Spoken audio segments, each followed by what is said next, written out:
اللہ الرحمن الرحیم۔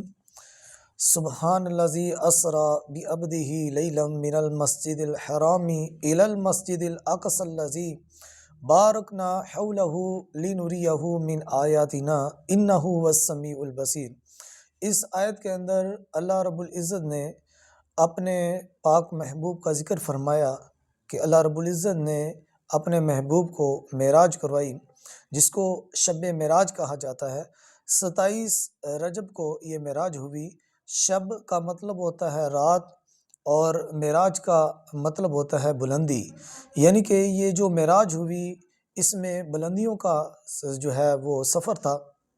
تو بیت اللہ شریف سے یہ سفر شروع ہوتا ہے اور بیت المقدس کی طرف، اور پھر بیت المقدس سے آسمانوں کی اوپر جو ہے یہ معراج کا سلسلہ شروع ہوتا ہے۔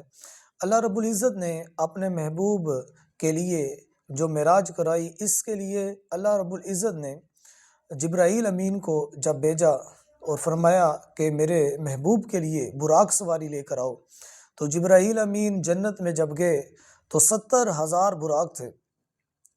ایک براق کو دیکھا خوبصورت، اگلے کو دیکھا اس سے زیادہ خوبصورت، اسی طرح جس طرح گزرتے جاتے رہے براق زیادہ سے زیادہ حسین نظر آتے رہے۔ ایک براق کو دیکھتے ہیں کہ جنت کے اندر سب براق کو دیکھ لیا، سارے خوشیاں منا رہے ہیں۔ ایک براق ایسا تھا جو کمزور تھا، جس کو پنجابی میں کہتے ہیں لسا تھا، وہ براق رو رہا تھا۔ جبرائیل امین اس کے پاس گئے اور پوچھا کہ سب خوشیاں منا رہے ہیں، تو کیوں رو رہا ہے؟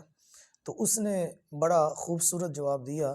اس نے کہا کہ آقا کی آمد ہے اور اس کے سلسلے کے لیے ہم میں سے کوئی سواری بنے گی، تو سب خوشیاں منا رہے ہیں کہ ہم میں سے کوئی ہوگا، تو میں رو رہا ہوں اس لیے کہ میں بہت کمزور اور اتنا زیادہ جو ہے وہ خوبصورت بھی نہیں ہوں، تو میں اس لیے رو رہا ہوں کہ میرے نصیب کہاں کہ میں حضور کی سواری بنوں۔